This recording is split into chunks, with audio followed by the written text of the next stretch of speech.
Good. Hi, everyone. Good to see you all.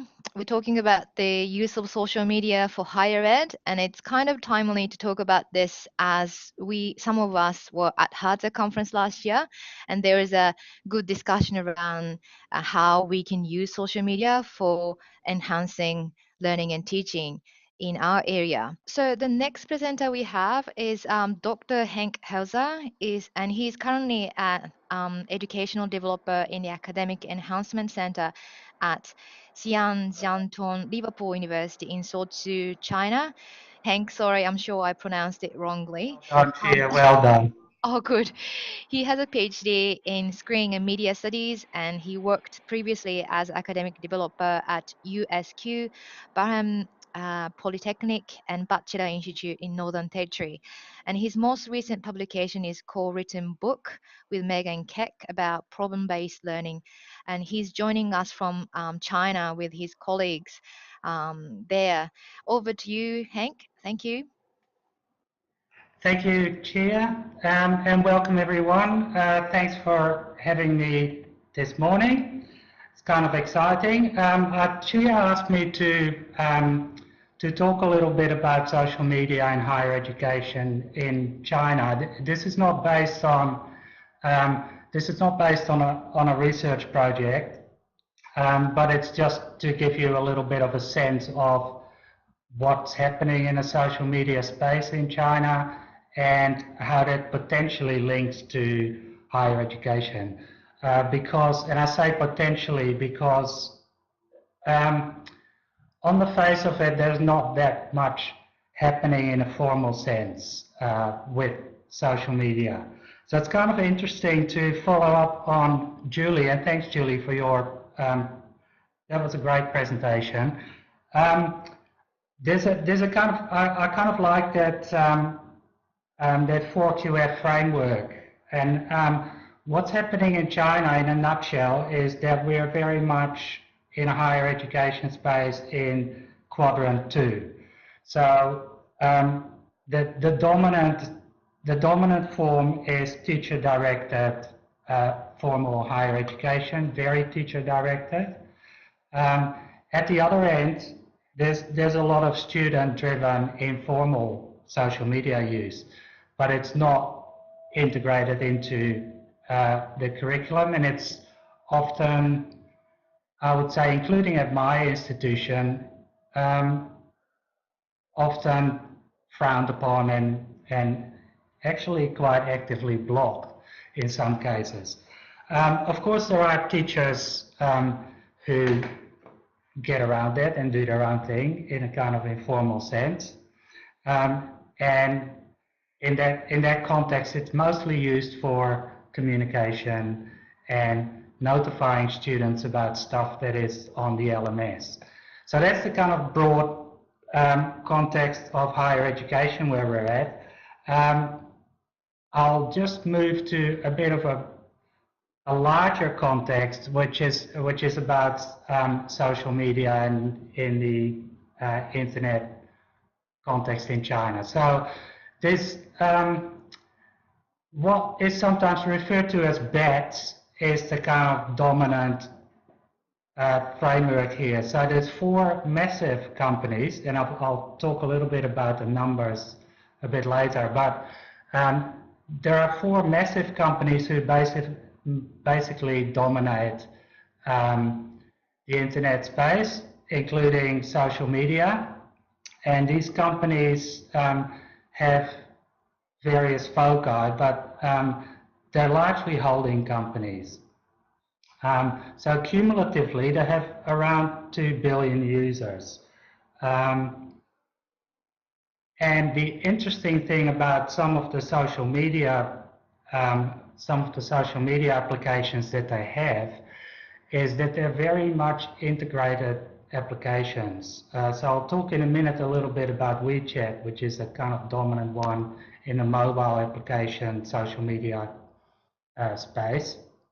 And WeChat is a whole lot of things at once. It's a kind of platform that does similar things and allows you to do similar things as Facebook, but it also allows you to pay for stuff and buy things, and you know, like it's a completely integrated platform basically.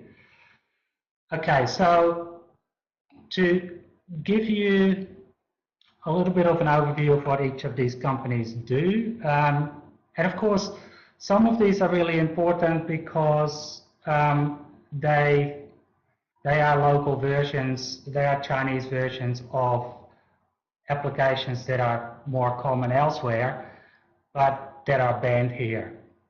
You can still, you know, they're behind the great Chinese firewall, but you can still access them through VPNs, and a lot of Chinese people do that as well, by the way.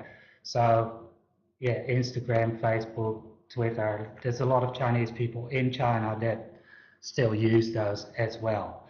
But these are the Chinese versions. So Baidu is basically like Google. So it's the main search engine, it's the main maps application, it has Wikipedia versions, type applications. Alibaba is a massive e-commerce company, and it also owns Taobao, and Taobao is huge in China. It's the main kind of shopping platform. Tencent is the key kind of holding company for a lot of social media applications, including WeChat that I've just mentioned before. QQ is an instant messenger application, but you can also share videos. And in the education space, I'll tell you a little bit about, my wife actually works in a school here where there is no internet access. So, which including in classrooms, there's no Wi-Fi, so it's quite difficult to use anything within a classroom environment, but everyone has a mobile phone. So she used QQ quite extensively to get students to develop videos and then share them in groups. And so in that sense, it works in a classroom. There's two versions of Weibo, and Weibo is a bit like Weibo, I should say, sorry. It's a bit like Twitter, and they're kind of similar. Like so Tencent Weibo and Sina Weibo are kind of similar things. Sina finally is the main kind of telecommunication company, huge as well. Okay. So overall trends for digital consumers in the Chinese context. So these four main companies are getting increasingly powerful, and they gobble up a lot of other companies as well that pop up. E-commerce platforms are growing very, very fast. So I've talked about Taobao, and there's JD as well. There's a bunch of others too. Video continues to rise and branch out, especially through live video applications. And I've put a number there. And they are kind of similar to Periscope, for those of you familiar with that. Q&A sites are growing again. These are kind of ask me anything kind of sites. And there's a phenomenon called Wang Hong, which is a growing group of influential cyber celebrities. And these two on the picture are fashion bloggers, twins, very popular, huge audiences. My colleagues here are smiling. Okay, so I was going to give you some statistics. I don't know, Chia, can you share the screen? I'm going there right now.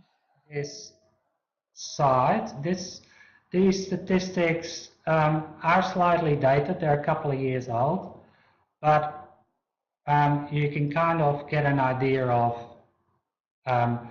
the numbers involved. And so 2 years later, most of these have just grown exponentially. So if you just keep scrolling, Chia, and the link, no, keep going. Keep going, keep going. Okay, so that's the estimated. Oh, just go back up a little bit. Sorry. There's a lag.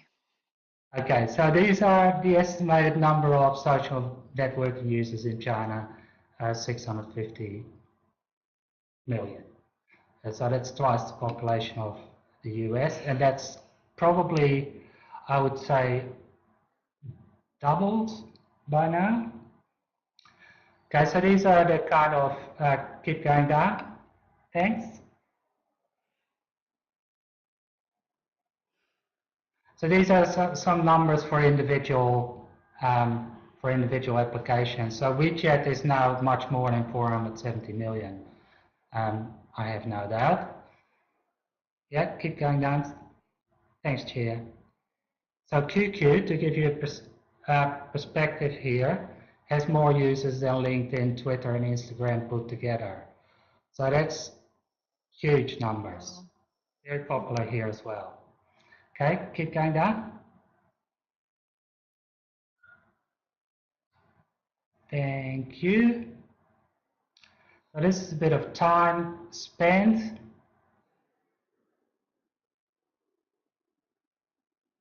And social media are enormously popular here. And part of the reason for that is what I mentioned earlier, is the kind of integration of social media with a whole lot of other, with shopping sites and payment.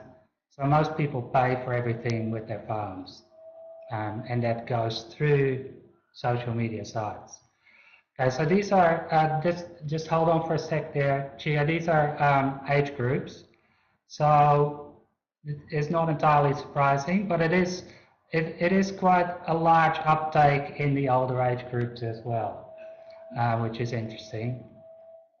All right, keep going. That's it, I think. That's it. Okay, cool. If you can take me That's back the slide to now. slides.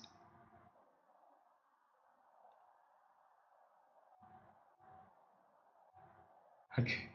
Okay. There's a bit of time lag here. So have you got this? Oh yeah. Here we go. This is very hard to see, but once you get the slides, you can have a look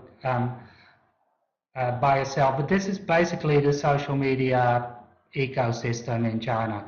And there's nothing in there that says education or higher education. But in principle, a lot of these things like video, audio, e-commerce, even health, all of these. So in the graphic, it's got the social media applications that relate to it. And I mean, I kind of like this graph because it can show you, Wheel of Fortune indeed, it can show you what the possibilities are if you integrate this into a higher education context. And there are lots of possibilities, particularly given that, a lot of these applications are already used by students on a daily basis. So what do you do with that? Like I said before, currently in the higher education space, this is not being leveraged at all, I would say. Okay. So similar debates as in Australia, there's institutional lag, which is what I've been referring to. So institutions don't really engage with social media in the way that they perhaps should. The university where I work is quite future oriented. There's quite a large emphasis on student-centered learning, changing education formats, away from teacher-centered education. And so there is talk about social media and how we can use social media. But there's no, there's no formal approach to this. There's no policy around it at this point in time. It's discouraged in the classroom largely for similar reasons as it sometimes is in Australia. So there's concerns about security, about liability, those kinds of things.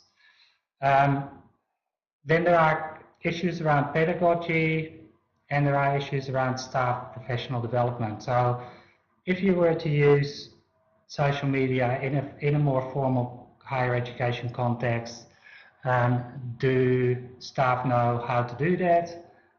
Do they know, how to do it in an effective way, basically? At the other end of the scale, it's, digital literacies are important, an important skill and an important learning outcome, attribute of higher education. So there should be more engagement, probably. Okay, I'm just looking at the clock. And this, I was going to talk a little bit about this case study, but I've put the reference there, just as a little example. I won't talk about this too much. It's about a group of the 39 most well-known academic libraries in China and how they use social media or not. So what I'll do is I'll leave it here and see if you have any questions. Great. Thank you, Hank. I And hope for that the made some sense. Yeah, definitely. It was really interesting to hear the perspectives and things that are happening in China, and also good to hear, I suppose, the challenge that we face here in Australia are kind of similar as well.